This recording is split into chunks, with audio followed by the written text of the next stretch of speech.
तो last topic हम लोगों ने देखा था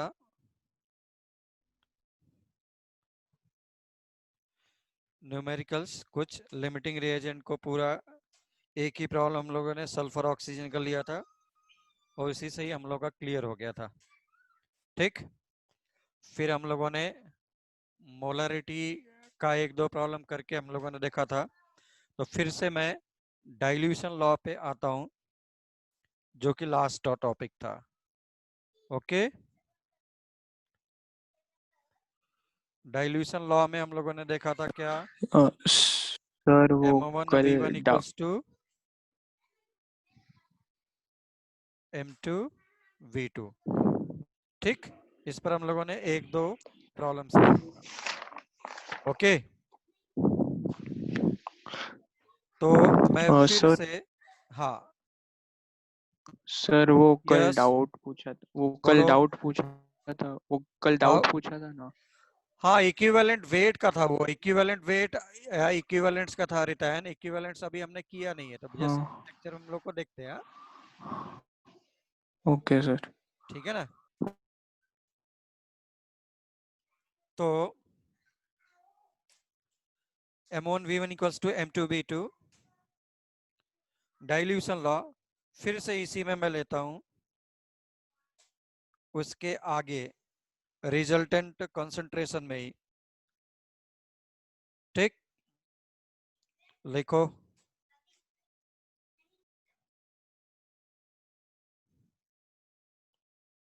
resultant concentration.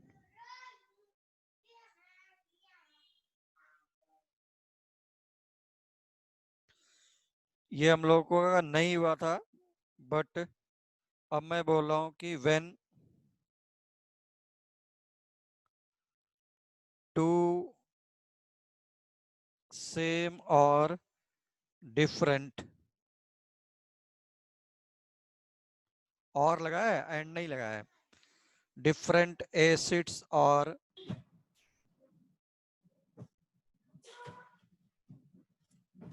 bases are mixed. Okay, two different acids or bases are mixed.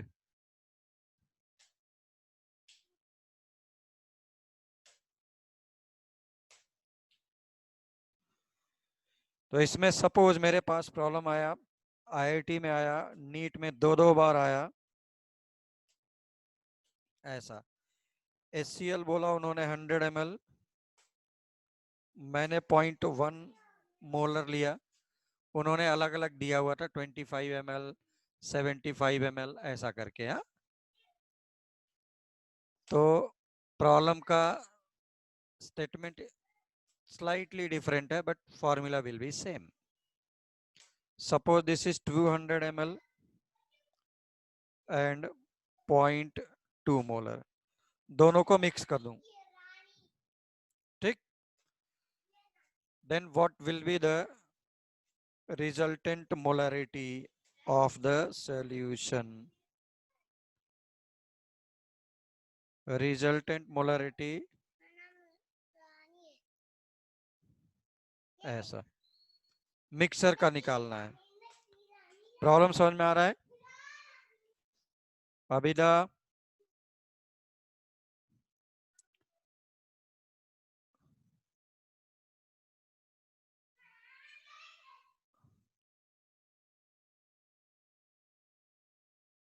बोलो सही। प्रॉब्लम समझ में आ रहा है क्या? तो इसको सॉल्व करने के लिए हम लोग यूज कर सकते हैं कैसे?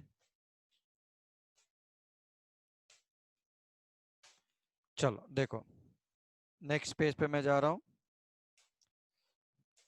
You can write it as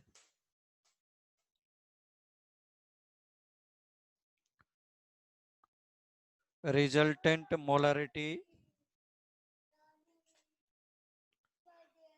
equals to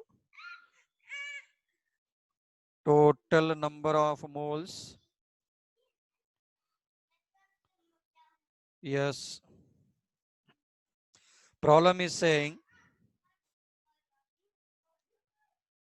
100 ml, 0.1 molar is mixed with 200 ml, 0.2 molar HCl solution. दो अलग अलग स्टॉक के सॉल्यूशंस हैं. They are mixed together and then find out resultant molarity of the solution. Okay. So this is total moles divided by total volume. बस देखो, what is molarity? Number of moles of HCl divided by volume. So number of moles of HCl is molarity of HCl multiplied by volume in a liter. हो गया. ये क्या है? ये मोल हो गया.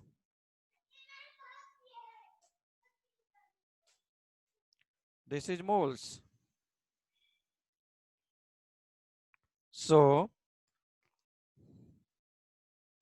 number of moles of HCl पहले वाले का 100 ml divided by 1000. क्यों? लीटर में. तो दिस इज 0.1 इंटू 0.1 0.01 है ना, पहले वाले पार्ट का. दूसरे वाले का कितना हो जाएगा?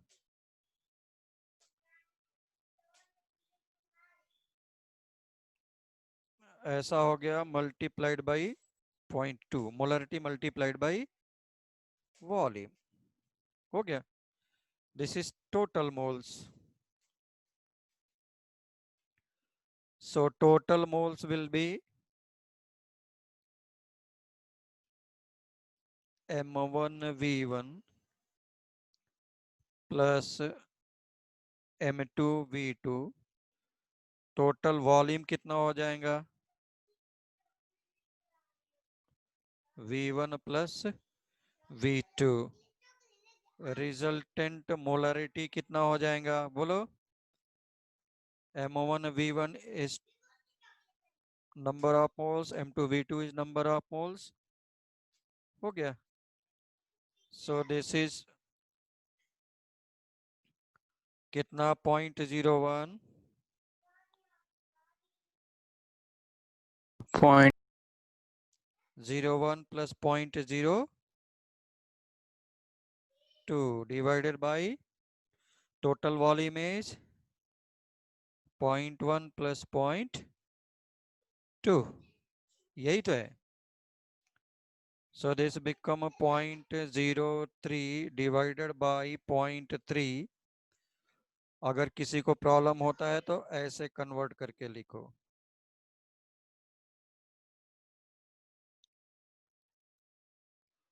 So this is 0.1 molar final molarity. Yeah. Please write down. Everyone please write down.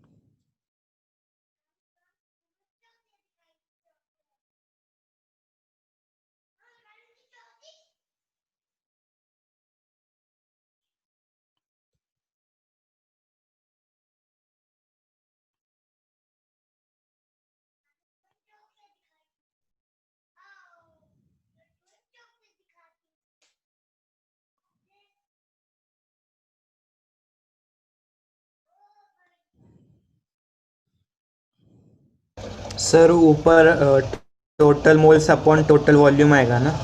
Total. Moles upon total volume आएगा ना? Oh yes, total moles divided by total volume होगा ना. Sorry. Total moles divided by total volume. Yes. Sorry. Total moles divided by total volume.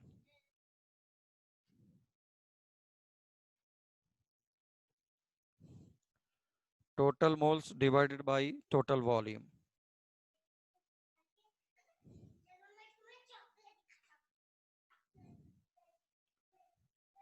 बस इतने लोग ही interested हैं NEET IIT के लिए.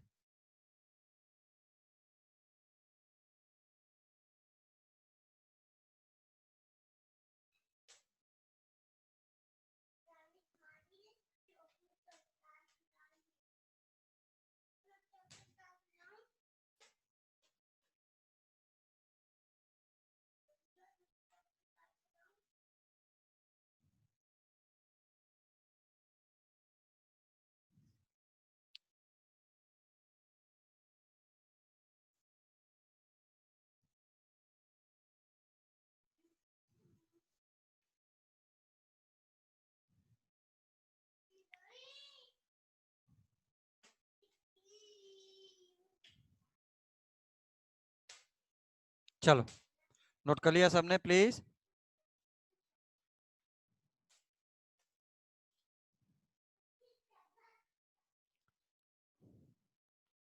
यस ठीक है। नाउ मैंने बोल दिया as a problem if 200 ml NaOH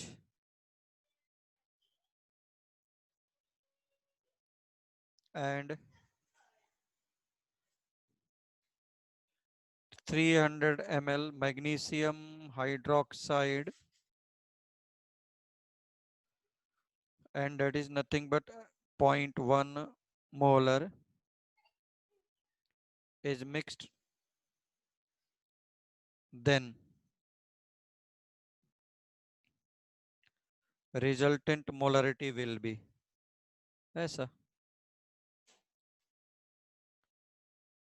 then resultant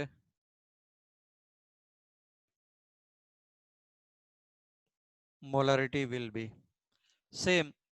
acid sorry base base आपस में रिएक्शन नहीं करते है ना in the solution. Volumetric analysis में बेस बेस आपस में रिएक्शन नहीं करते, एसिड एसिड आपस में रिएक्शन नहीं करते।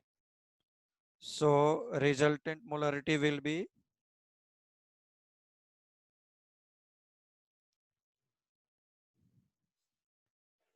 Total moles divided by total volume, बस।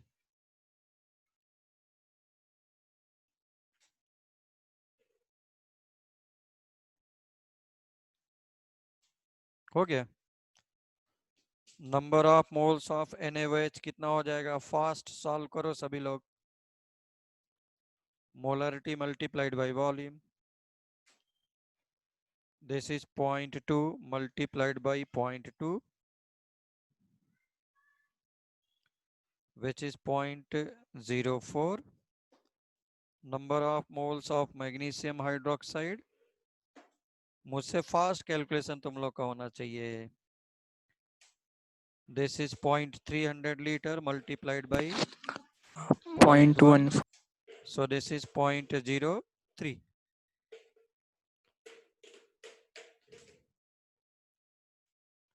तो m रिजल्टेंट मैंने ऐसा लिखा, okay. So total moles divided by total volume, total moles कितना हो जाएगा 0.04 divided sorry plus 0.03 divided by total volume is 500 ml। 500 ml का मतलब क्या हो गया 0.5। so this is 0.07 divided by 0.5।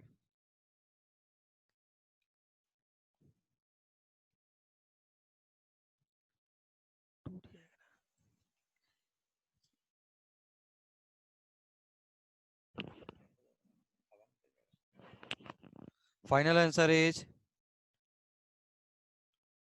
0.15 के अराउंड आना चाहिए। ठीक है 14 इज करेक्ट वन। पंचों का 20, यस।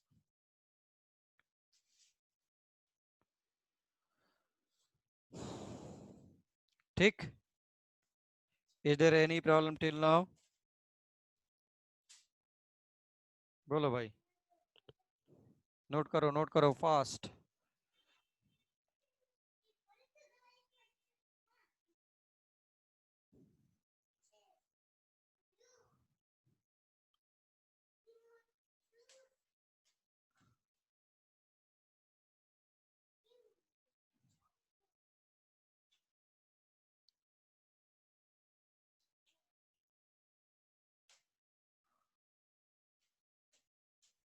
ओके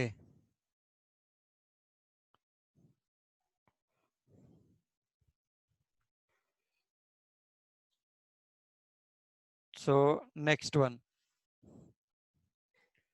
नेक्स्ट हेडिंग जो मैंने वहां पे नहीं करवाया था इज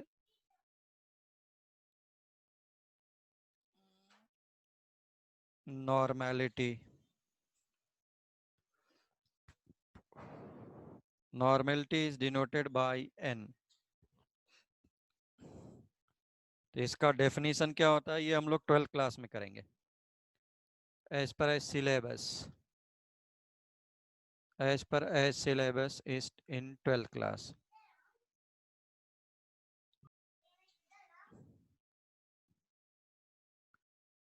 ठीक है ना। तो क्या हो जाता था, this is number of equivalents, molarity क्या होता था, number of moles of solute.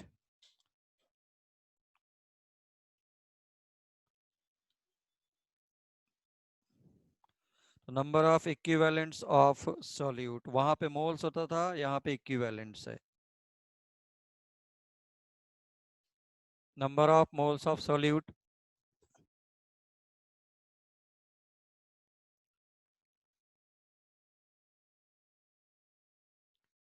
dissolved in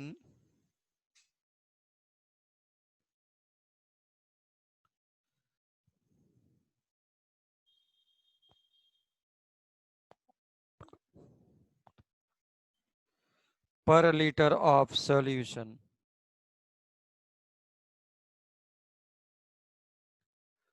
अब द बिगेस्ट प्रॉब्लम की what is equivalents, the biggest problem की व्हाट इज इक्विवेलेंट। ठीक है ना। And this is slightly tough one, slightly tough one, slightly tough one.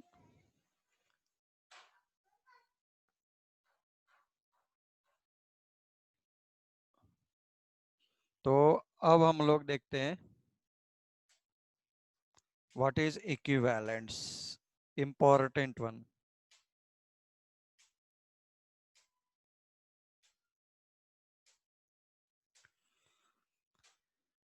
Equivalents क्या होगा, this is given mass, molar mass कर देता था तो मोल्स हो जाता था, बट यहाँ पे बोला है दिस इज इक्विवेलेंट्स। तो equivalent mass, equivalent is different and equivalent mass is different. Now problem is what is equivalent mass.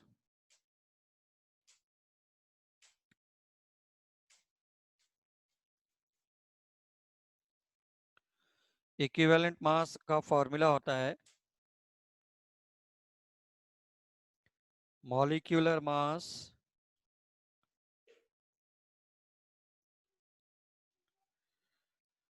Divided by valency factor.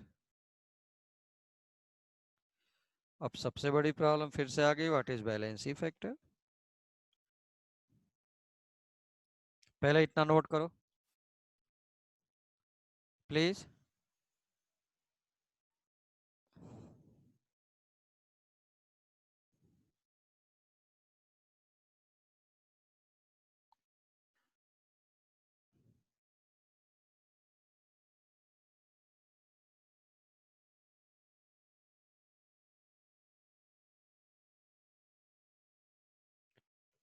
हाँ पहले नोट तो करो फिर मैं बताता हूँ सब।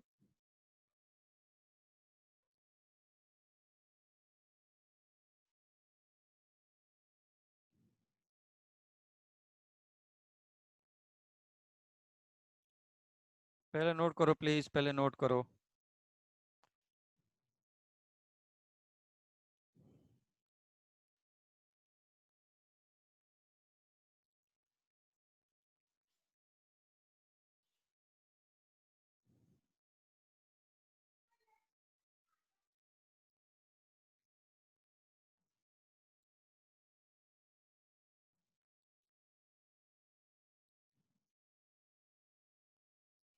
नोट कर लिया। इक्विवेलेंट का मतलब ही है कुछ नहीं बल्कि this is ratio of, define ही यही करते हैं हम लोग कि this is ratio of mass of any chemical substance and equivalent mass. And equivalent क्या है, इक्विवेलेंट मास क्या है, या इक्विवेलेंट वेट क्या है, पहले इसको नोट करो सब लोग, फिर मैं दिखाता हूं।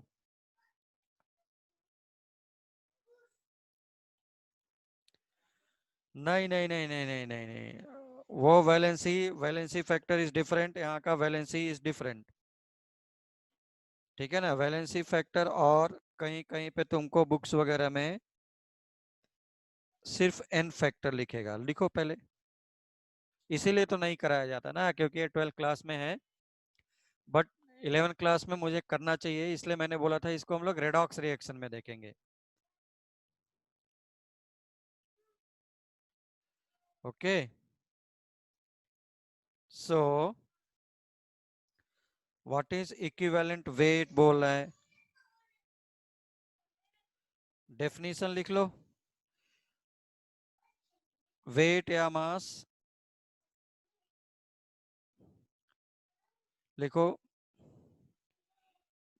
minimum weight of any chemical substance, weight या mass of any chemical substance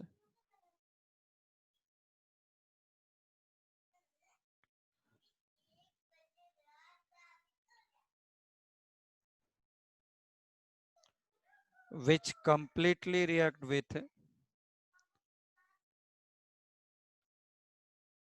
which completely react with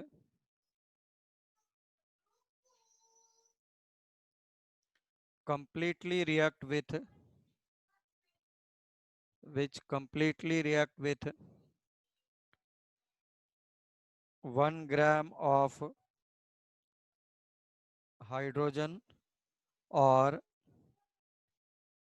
8 gram of hydrogen, ऐसा लिखना है पूरा, ऑफ ऑक्सीजन और 35 gram of 35.5 gram of chlorine. देखते हैं क्या बोल रहा है। तो कोई भी केमिकल सब्सटेंस X है, मैंने इसको H2 के साथ रिएक्शन कराया, वो भी कितना, 1 ग्राम, और 8 ग्राम ऑफ ऑक्सीजन।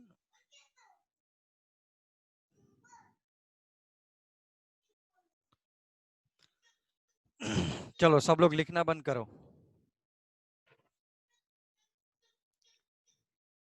क्या बोल रहा है प्रॉब्लम में, जब ये 1 ग्राम रिएक्शन करेगा तो इसका कुछ तो मास खत्म होगा।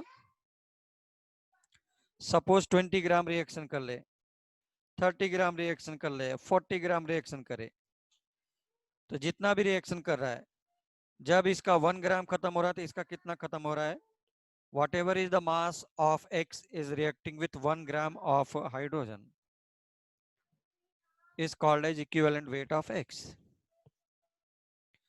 इसी का ऑक्सीजन के साथ रिएक्शन करा दो, जैसे ही ऑक्सीजन 8 ग्राम खत्म होगा, उस टाइम पे X का कितना मास रिएक्शन किया है, इस called as equivalent weight of X। Problem समझ में आया वेदांग? वेदांग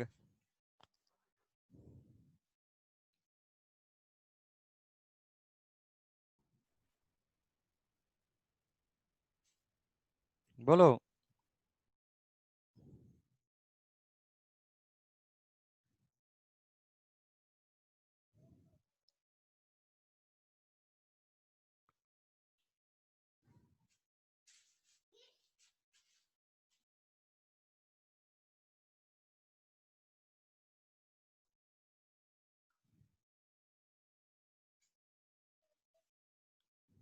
हाँ है ना, जल्दी से बोलो भाई सब लोग।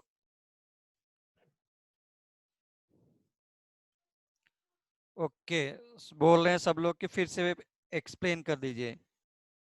ठीक है, मैं फिर से एक्सप्लेन कर देता। तुझे किसी भी केमिकल सब्सटेंस का इक्विवेलेंट वेट निकालना है, तुम्हें किसी भी केमिकल सब्सटेंस का इक्विवेलेंट वेट निकालना है, that is called as X। X का वेट निकालना है, एक्स का।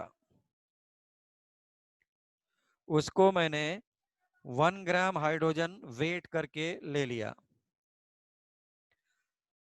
ठीक।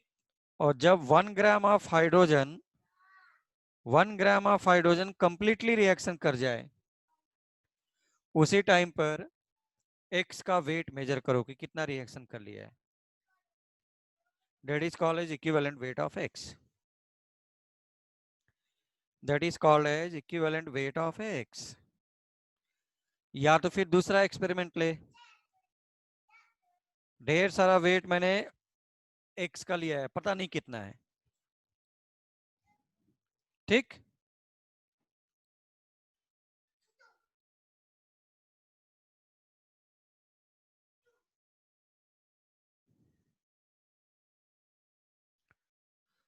अब क्या करूं, उसको 8 ग्राम ऑफ ऑक्सीजन के साथ बर्न करा। इट इज क्या करो, 8 ग्राम ऑफ ऑक्सीजन के साथ बर्न करा। जैसे ही 8 ग्राम ऑक्सीजन रिएक्शन कंप्लीट कर लेगा, वेट करो एक्स का कितना मास रिएक्शन किया है। जितना मास रिएक्शन करेगा is called as equivalent weight of x.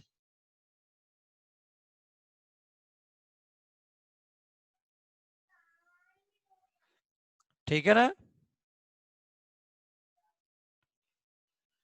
Sir? Is there any formula for calculating this number? बिल्कुल है ना। अभी पहले देख, तो पहले डेफिनेशन देखा है मैंने, वर्ड लिखा पे उसका डेफिनेशन पूछ लिया, तो अभी उसका मेथड बताऊंगा कैलकुलेट करने का। ओके, यस और नो?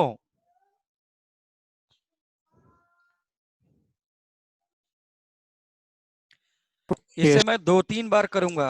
मैं इक्विवेलेंट वेट निकालने के लिए चैप्टर रेडॉक्स रिएक्शन में भी देखूंगा, ठीक।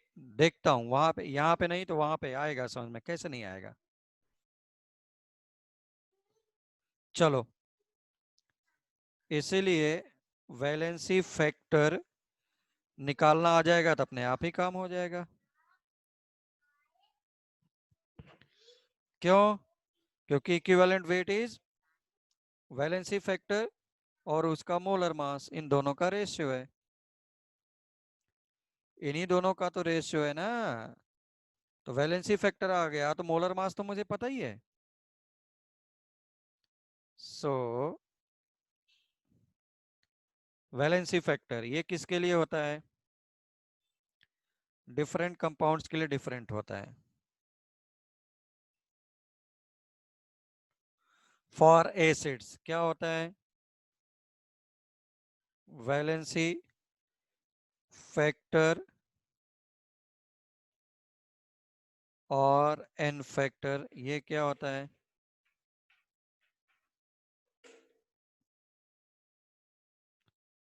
Number of H plus replaceable. मैंने जितना लास्ट वाले बैच को पढ़ाया था उससे तुम लोगों का कम ही हो रहा है।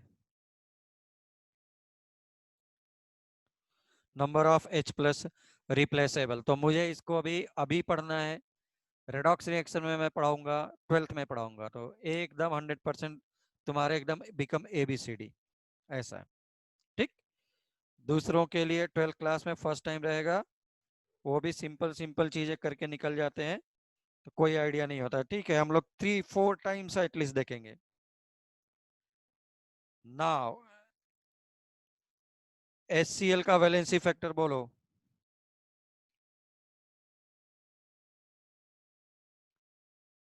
बोलते जा। HNO3 का एक।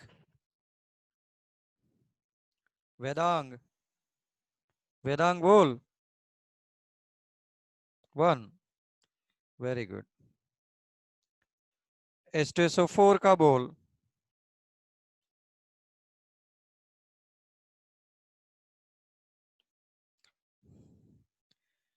H2SO4, H2SO4 का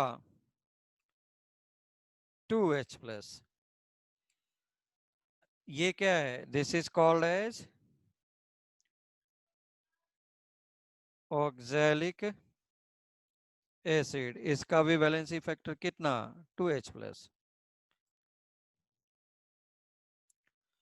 this is called as H2Cr O4. This is called as chromic acid. Chromic acid valency factor is 2.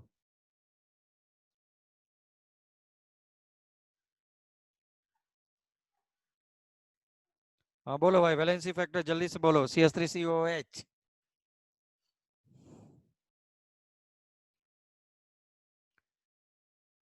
Very good. Vedang 4, Shravani 4, Swarali 4. सब लोगों ने दिया है 4. रेवती बोल रही है 4. गौतमी 4. रितायन भाई दिस इज नॉट 4. इसका मतलब ये नहीं जितना हाइड्रोजन देखा निकाल करके रख दिया. अरे वही निकालना है ना जो निकलेगा. Sir, श्रीकांत बोल रहे 1. हैं 1. Very good. अरे ये कैसे ब्रेक होता है?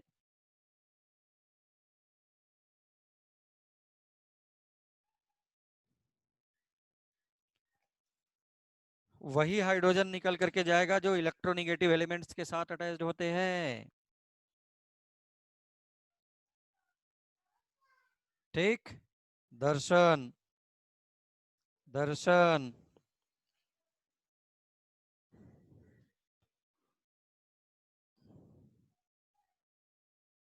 बोलो भाई, हाँ या ना.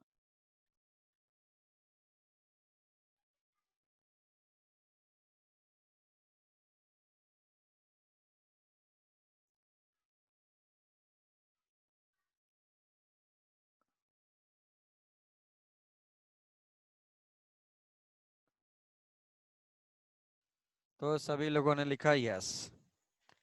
आंख बंद करके नहीं करेगा. जो तू बोल रहा है ना वही तेरे फ्रेंड्स करेंगे 12th क्लास में.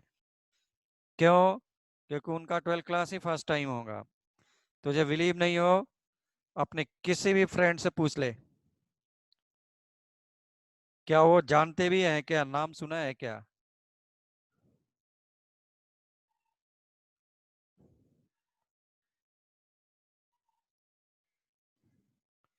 तो अब ऐसे ही है. H3PO4 phosphoric acid.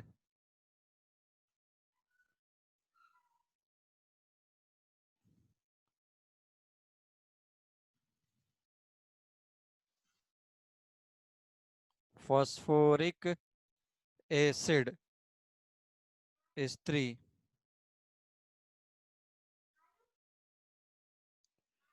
H3PO3, H3PO2.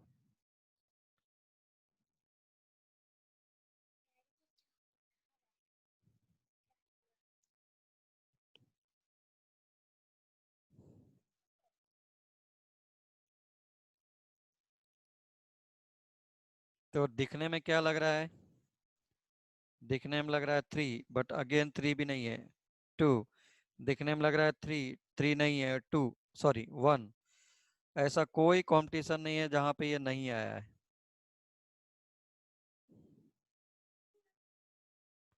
No. 3 3 3 3 3 लिखा है भाई, रॉन्ग है. ठीक है. वही निकल करके जाएगा जो ऑक्सीजन से अटैच्ड होगा. H3PO4 का स्ट्रक्चर ये है. तुम्हारे बनाने से स्ट्रक्चर नहीं होगा, जो मैं बना रहा हूं वही है. तो hydrogen is not attached with oxygen. 1 hydrogen ये नहीं निकलेगा. सेम केस यहां पर है.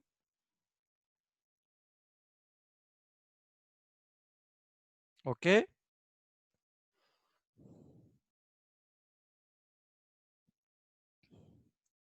हाँ बोल वेदांग. बताया ना स्ट्रक्चर बना करके.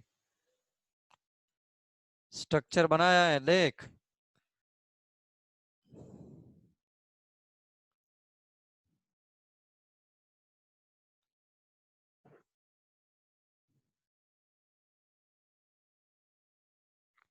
Please note down. Please note down.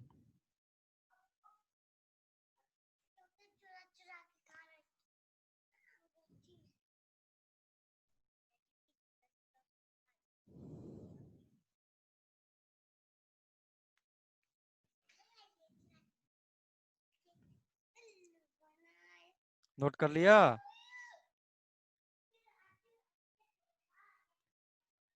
रेवा, हाँ, how could you remember the structure of every compound? तो इसके लिए पूरा चैप्टर आने वाला है ना। कौन सा?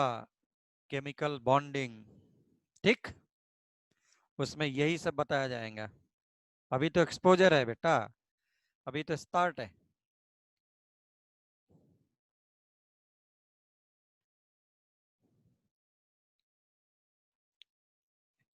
इसीलिए ये टॉपिक दिखने में छोटा सा लग रहा है, बट करने के लिए टाइम चाहिए ना बहुत। तो इसीलिए मेरे पास H3PO4 का इक्विवेलेंट वेट आया है। तो बोलो क्या होगा equivalent weight? Equivalent weight 3 plus 31 plus 16 plus 4 divided by 3।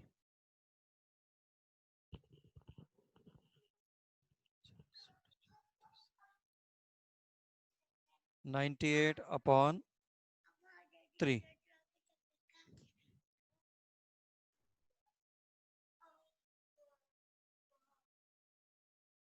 Okay,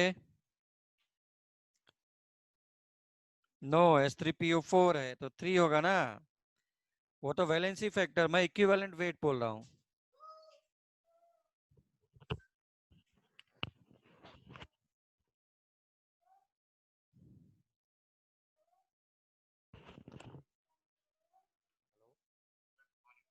हाँ बोलिए, हाँ बोलिए बोलिए, मैं क्लास में हूँ। हाँ, मैं free हूँगा।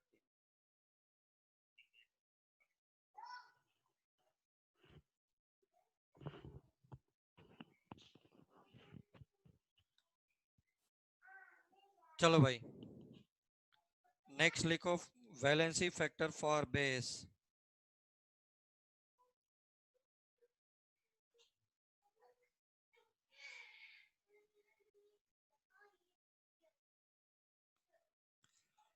Valency factor for base, ठीक।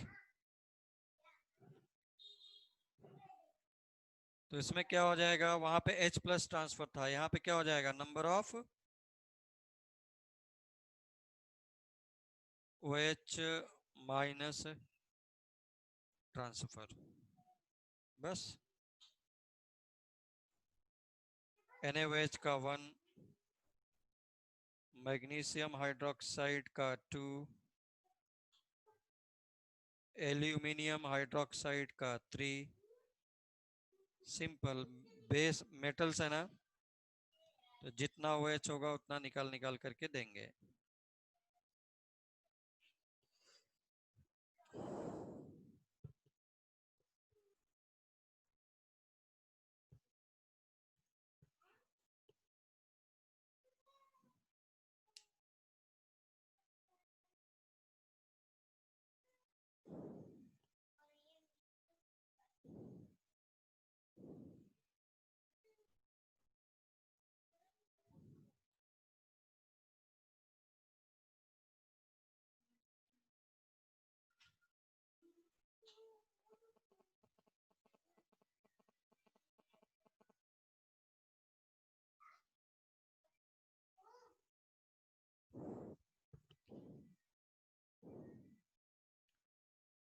ठीक, ऐसे ही सॉल्ट के लिए लिखो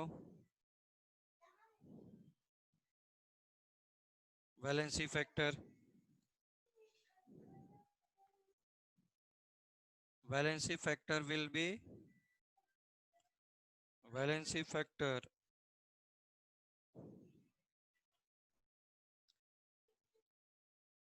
वैलेंसी फैक्टर और N फैक्टर विल बी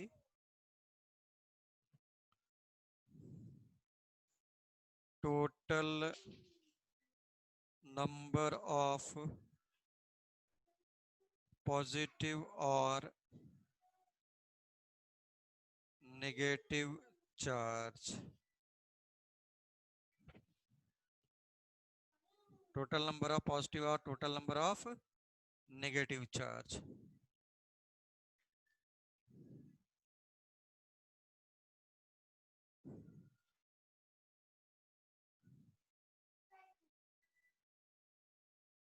वो कैसे? NaCl ले लो, Na फर्स्ट ग्रुप का है इसलिए +1, Cl सेवेंथ ग्रुप का है इसलिए +1, आइदर प्लस आइदर माइनस, किसी एक को लेना है, और करके लिखा है तो वैलेंसी फैक्टर 1। MgCl2 को लो, Mg2 प्लस 2Cl माइनस, तो 2 प्लस या 2 minus, valency factor is 2। AlCl3 air पे +3 माइनस, वैलेंसी फैक्टर इज 3। मेरे पास एम्स का निकालने के लिए आया वैलेंसी फैक्टर नहीं बल्कि इक्विवेलेंट वेट। वैलेंसी फैक्टर आएगा तो ही तो निकाल पाएगा। जल्दी से बोलो एल्यूमिनियम सल्फेट का।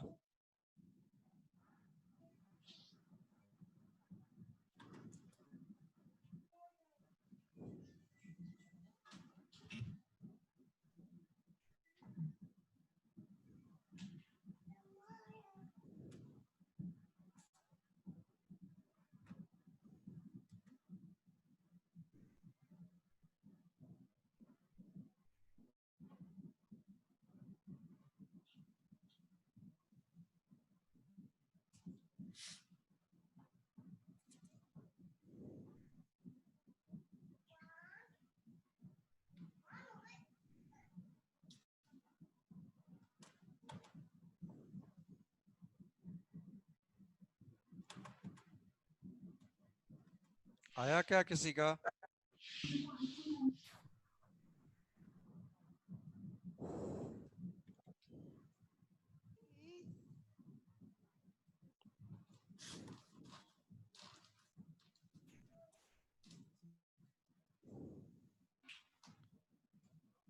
चलो एल्यूमिनियम सल्फेट के लिए वैलेंसी फैक्टर किसी किसी का आया? अरे वाह, सब लोगों का very good. I am extremely happy, क्योंकि 12th वाले भी नहीं बता पा रहे थे। पता है दूसरी जगह से कोचिंग के स्टूडेंट आए थे, अभी 12th क्लास में बहुत लोग इधर उधर से मूव करते हुए आएंगे। हाँ, नहीं आता है।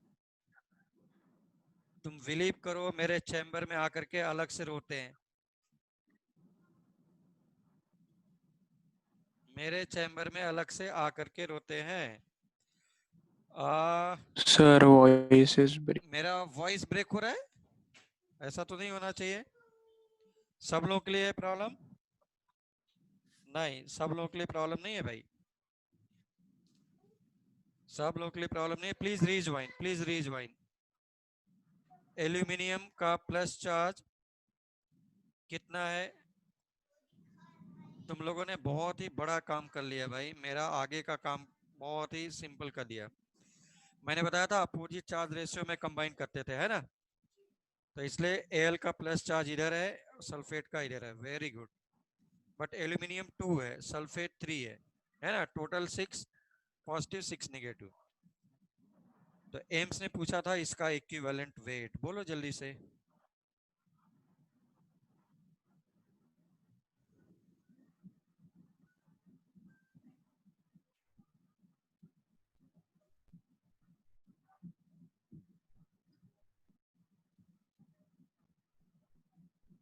This is 6। मेरा वॉइस ब्रेक हो रहा है, ऐसे कैसे हो सकता है? किसी को बोल रहे हैं, सब लोग ब्रेक नहीं हो रहा है। प्रणव, प्रणव प्लीज फिर से ऐड हो जा। यस, ठीक।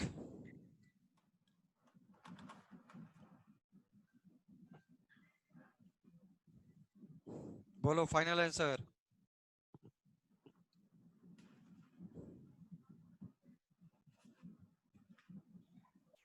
तो ये आया हुआ है already. So again rebound back, go to go back to equivalents, it's okay। अब बोलो फाइनल आंसर बोल इसका। L2 94, so this is 46,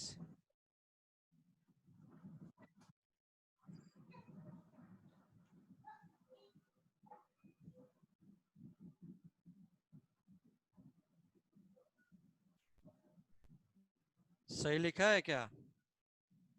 sorry not 3, this is 6।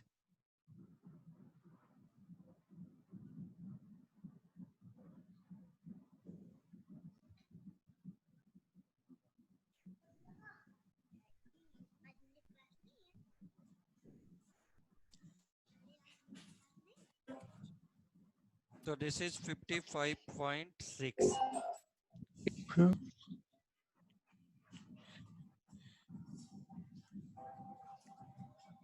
तो अब आओ फिर से वापस जा। अब समझ में आया दूसरे जगह पे क्यों नहीं पढ़ाया जाता है।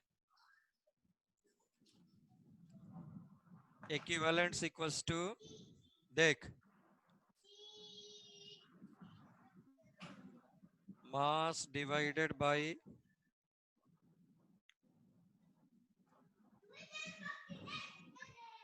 तू अपने फ्रेंड के आगे बोल, तेरा मुंह देखते रह जाएंगे।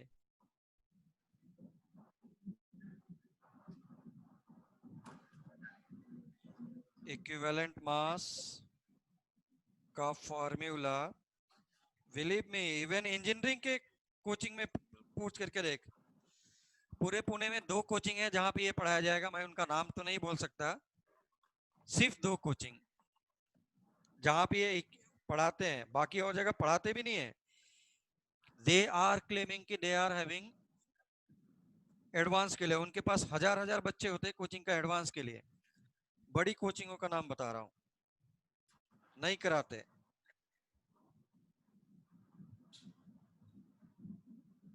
जहां से अथर्व है वहां से कराते हैं, पेस में कराते हैं। बाकी सभी जगह जितना मैंने तुम लोग को नॉर्मल लेक्चर में कराया है बस उतना भी नहीं कराते हैं। कभी ये सोच, और कहने के लिए तुम लोग को झूठ मूठ का बोलेंगे कि मैं आईआईटी का प्रिपरेशन करा रहा हूं। हैप्पी रखने का फैक्टर वहां पे बना करके रखा जाता है बस, जिसको बोलते हैं शुद्ध हिंदी में चने के झाड़ पे चढ़ा करके रखते हैं। तुझे आएगा जाएगा कुछ भी नहीं, बट तेरा टेम्पो इतना हाई रहेगा कि तुझे लगेगा कि मैं सब कुछ जानता हूं। देख फॉर्मूला डिराइव कर दिया मैंने एक। What is mass divided by molar mass, सब लोग बोल। What is mass divided by molar mass, mass divided by molar mass, बोलो सब लोग बोलो। Number of moles, yes this is moles भाई। moles multiplied by now valency factor is equivalents। equivalents को मैंने ऐसा लिख दिया, please right, please right, please right. equivalents equals to fast, यहां से यहां पे आया फॉर्मूले में, यहां से यहां पे गया, फिर यहां से यहां पे आया फॉर्मूला। ये पॉइंट है, ऐसा नोट करना है, कंफ्यूजन नहीं रखना है।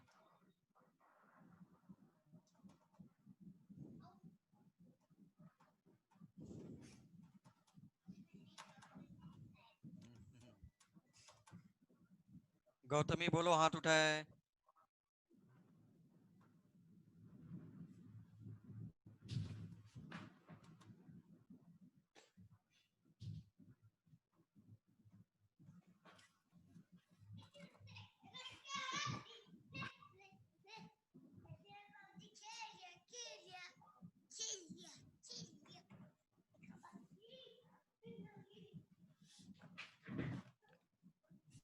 लिहून घेतला का? लिहून घेतला? डन. हो.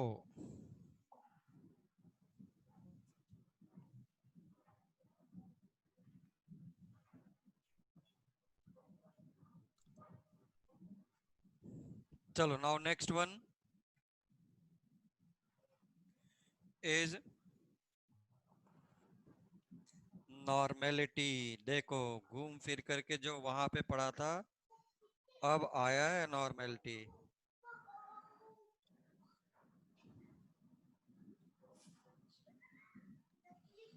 So normality is by definition number of equivalents of solute. मैंने बहुत ही ब्रीफ में बताया है, मैं बहुत ज्यादा डिटेल में देखूंगा रेडॉक्स रिएक्शन में. तो क्या हो गया? Moles multiplied by valency factor is equivalent divided by volume. भाई कोई मुझे बताएगा क्या मोल्स डिवाइडेड बाय वॉल्यूम क्या होता है? मोल्स डिवाइडेड बाय वॉल्यूम क्या Molar होता है? बोलो. molarity. मोलारिटी. घूम फिर करके हम लोग है सिंपल, लेकिन रास्ता इसका बहुत टफ है.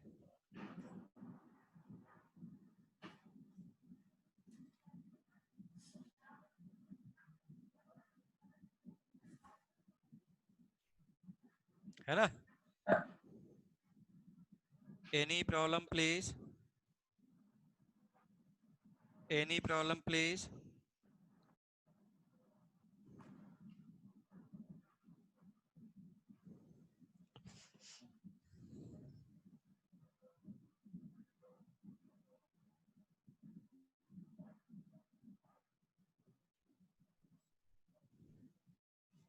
Shrikant, is there any problem?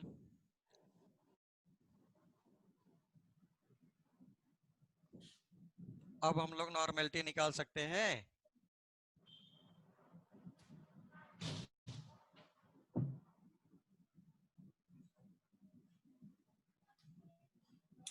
बोलो.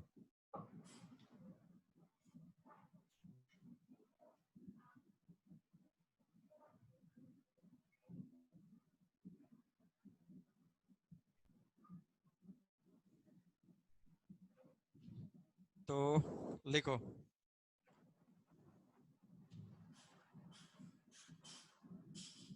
तो इसमें तुम बताओ मुझे, ऐसा इक्विवेलेंट्स डिवाइडेड बाय वॉल्यूम क्या होगा?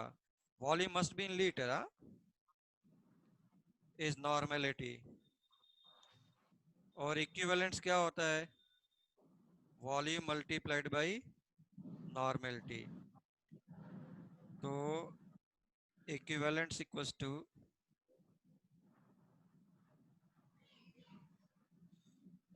मोल्स इक्वल्स टू क्या होता था अगर याद हो तो? Molarity multiplied by volume. Okay.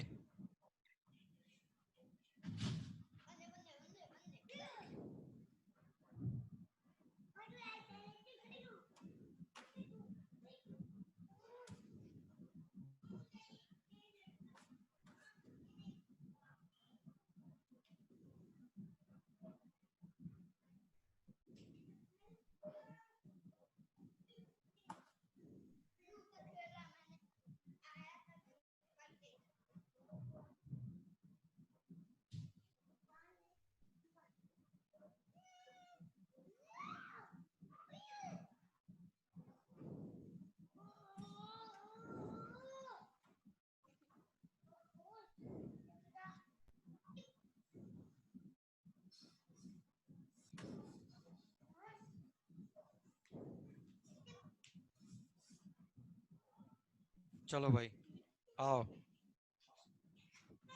लिखो. Find out problem. find out molarity,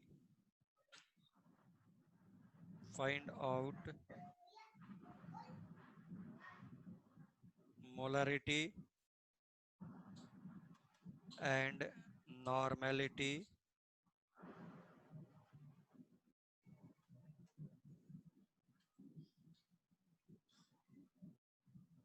when 2 gram of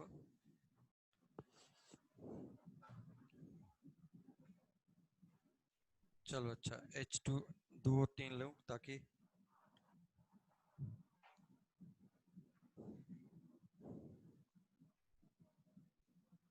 H2SO4 is dissolved in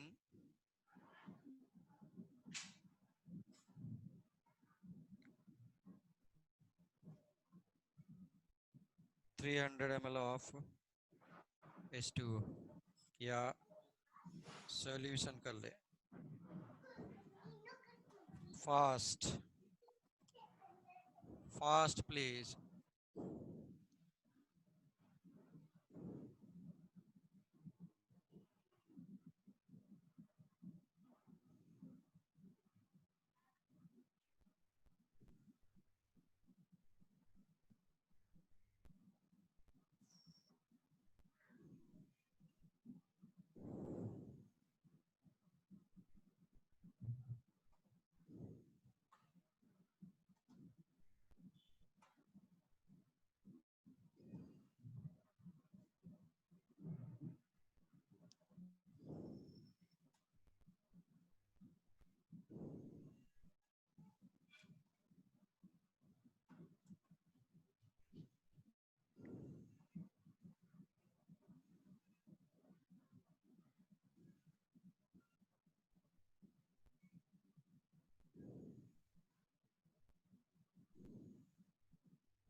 चलो मोलारिटी के लिए तुमको क्या जरूरत पड़ेगी number of moles of H2SO4 divided by volume. So number of moles of H2SO4 will be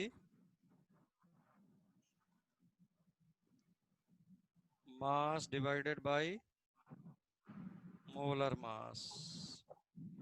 So this is 2 gram upon 98. So molarity will be 2 upon 98. 300 ml को convert करो किस में लीटर्स में डिवाइडेड बाई में हो गया ऐसा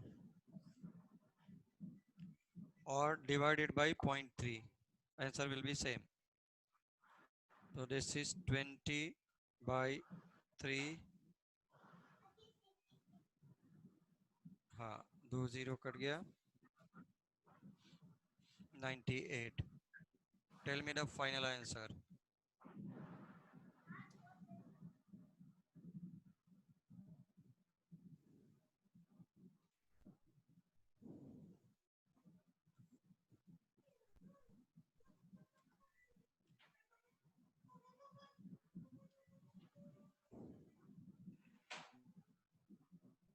बोलो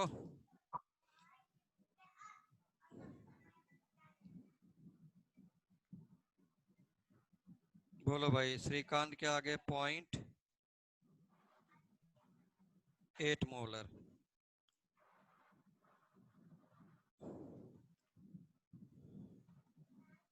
0.8 या 0.08 0.08 भाई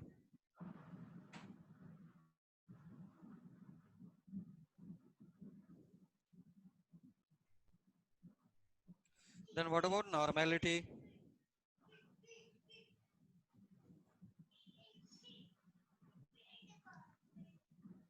molarity multiplied by valency factor, बस। Tell me the valency factor, tell me valency factor.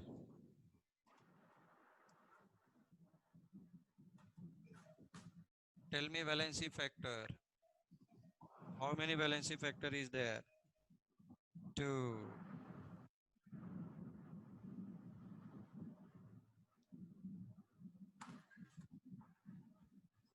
इसको वहां पे मैं वर्ड यूज करूंगा मोलर, और इसके लिए वर्ड यूज करूंगा नॉर्मल। ठीक। Now the most important statement of the chemistry, the most important statement of the chemistry क्या है?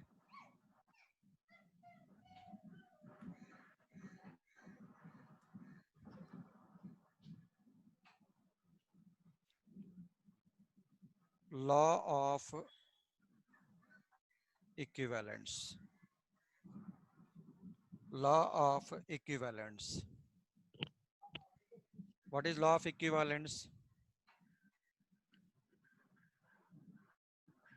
लिखो, always equal equivalence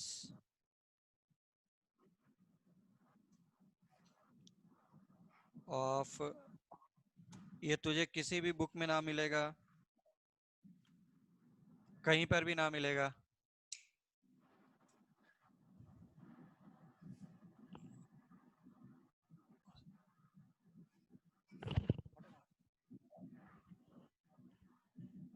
Always equivalence, equal equivalence of reactants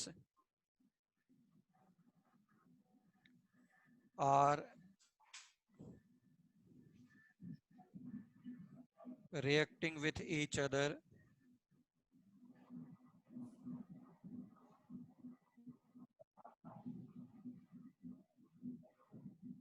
and equal equivalence of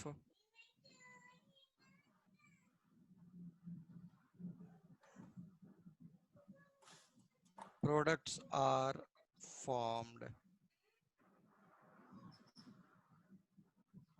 ठीक। ये देख, suppose तूने ऐसा लिख लिया 20A 3B is giving 4C।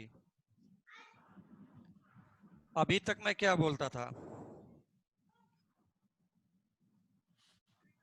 Till now क्या बोलते थे तुम? 20 moles of A, 3 moles of B, 4 moles of C। But equivalence क्या बोलता है? बोलो। Equivalence of A is reacting with equivalence of B equals to equivalence of C। ये लो, IIT में बोल दूं कि ए और बी ने रिएक्शन किया, सी बनाया। सी कोई गैस था, उसको 300 तक हीट किया, हीट करने के बाद कूल किया 200 तक। 200 के बाद मैंने उसको गैस डी से रिएक्शन कराया और एक सॉलिड बना ई। ई को फिर से मैंने स्ट्रांगली हीट किया, वो बना दिया ई एंड एफ। एफ 2 ग्राम बना, तो ए कितना रहा होगा? करते रहो मोल कॉन्सेप्ट से, बैलेंस करते रह, निकल जाएंगे। बैलेंस ही ना होगा, कितना रिएक्शन लिखेगा? और 1 घंटे का प्रॉब्लम सॉल्व करने के बाद पता चलेगा कि हमने रॉन्ग सॉल्व किया है। अब पता चला वो एक लाइन का प्रॉब्लम है। This is asking in IIT specially.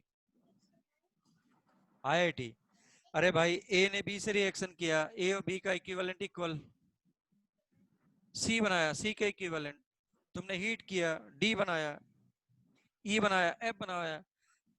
अरे सब का इक्विवेलेंट इक्वल है, तो ए का इक्विवेलेंट इक्वल्स टू एफ का इक्विवेलेंट, खत्म। प्रॉब्लम ये है, दिस इज आयरनी, कि तू किसी भी कोचिंग का नोट्स उठा के देख ले, कोई नहीं कराता है। क्योंकि बुक में ना दिया है, बुक में नहीं दिया है, this is not given in text book.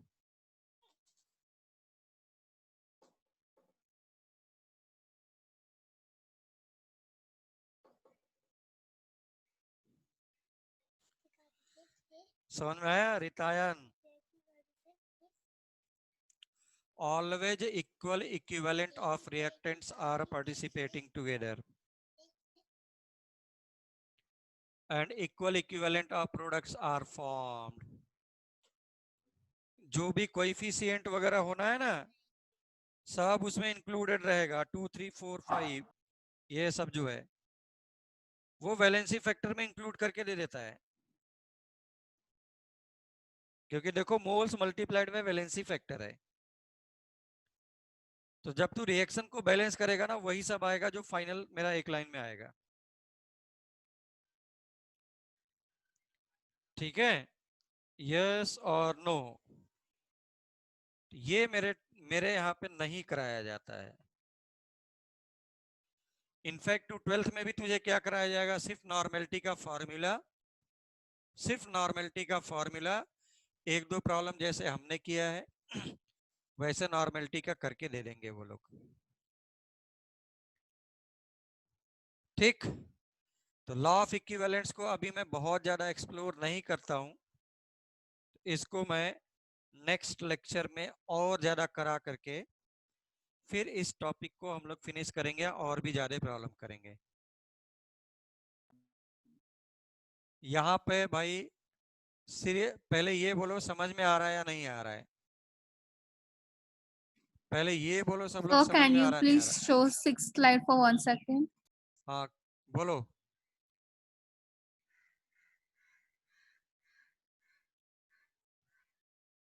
क्या बोल रहे हैं, कौन सा स्लाइड नंबर?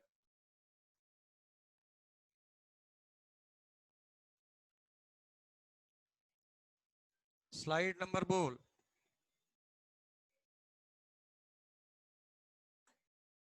आवाज नहीं आ रही है।